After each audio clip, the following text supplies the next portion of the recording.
Hey guys, just a Gadamu here, and welcome to my vacation.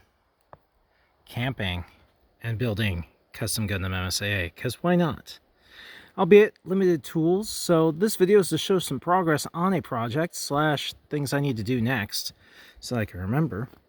So I've got all these GM customs. Some of them are just scraps. Others I got in a scraps purchase. None of them are very complete. And I thought, well, maybe I'll turn them into Hazels. Or, no, sorry, GM Quells and flip them, which, if you consider how much work I put into these things, and it's not really flipping them. But I enjoy making custom MSA, and every project hones my skills a little bit more, because I'm all about the version 2s, not so much the version 1s. Which brings us to this guy. Sitting here camping, and thought, you know, the GM, RGM 79C, something I've wanted to build forever, not to mention the Power GM. Woo! Tried once or twice and just not really succeeded. I do have a GM custom version 2 that I've made and need to finish doing. And that means that, you know, further other projects in version 2 format can be made. But, you know, it's good to just make stuff in version 2. I just made a GM 2 from Zeta Gundam in the version 1.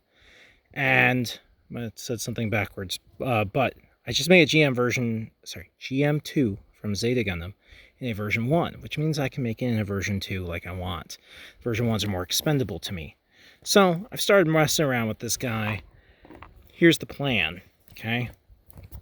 This little vernier on the side of the crotch, that needs filled in. The knees need ground down. I have a grinder and I use it and it smooths them down. Then the little notch needs cut in the top. It's going to take down the knee considerably. I might actually cut it first and then grind it down to smoothness. I've trimmed the forearms a little bit, and I think once they're painted white, which I was testing with a paint marker, which is not the paint I'm going to use, it should look fine.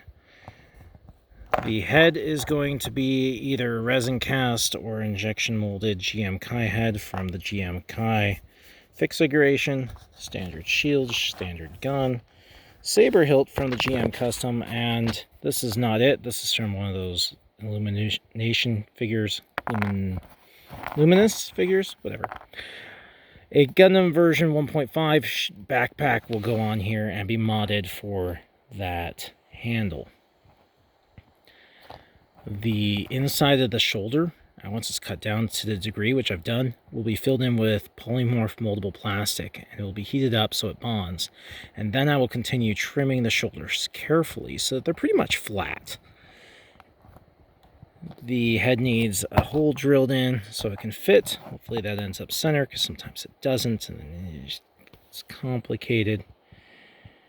And that's most of what needs done. Then comes the painting. I really hate painting. That's why I dye everything. But the bottoms of the feet could be dyed. The chest could be dyed. And that saves 2 parts that don't have to worry about being dyed. I'll take out the vents for it before I dye, and I'll trim the bottom stomach off because it needs to be a light gray. And then this could be blue or orange, orangey red. I have a nice red-orange dye. I think that'll work for that and that. It's a test type, so it doesn't really matter. And then there's this paint that I want to get.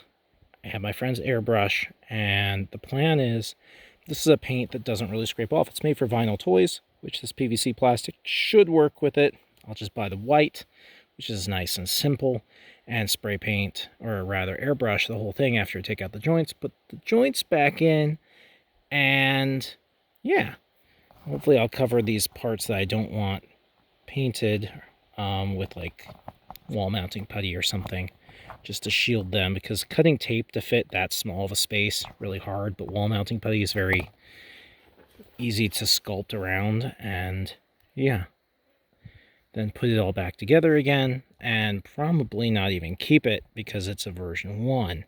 And but it will have done all the hard work of design.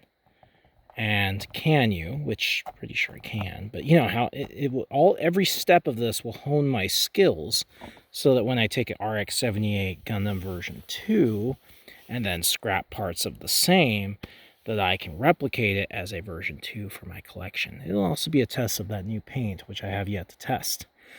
meant to buy. I've just been too busy. That's part of the reason why I'm on vacation. Unfortunately, I can't get much further on this project today because I don't really have a great way to do polymorph. I mean, I could heat up water and boil it, but we're not allowed to have a fire, and I don't want to waste my fuel for that. I don't have a drill, and so this project's about to go in the bag. I don't have the 1.5 backpack. The project's going to get bagged and returned to, hopefully, if I have some spare time when I'm home. That's my hope. But now I've archived, video recorded everything I need to do. This thing could look pretty epic when it's done, and be repeatable, which before I was doing GM quells, and maybe I'll just make a bunch of these. I don't know. I'm trying to save for a 3D printer, so here and there I'm making like custom Gundam MSA and putting the money towards a 3D printer, occasionally buying more figures for customizing for my own purposes. The collection's pretty full. It's just the figures they never made. That's what I need. That's what I need! And other stuff to go with it, plus the 3D printer. Well, hope you guys enjoyed the video. If you got this far, here's an imaginary cookie for you. It's whatever flavor you want. Have a great day. See you later.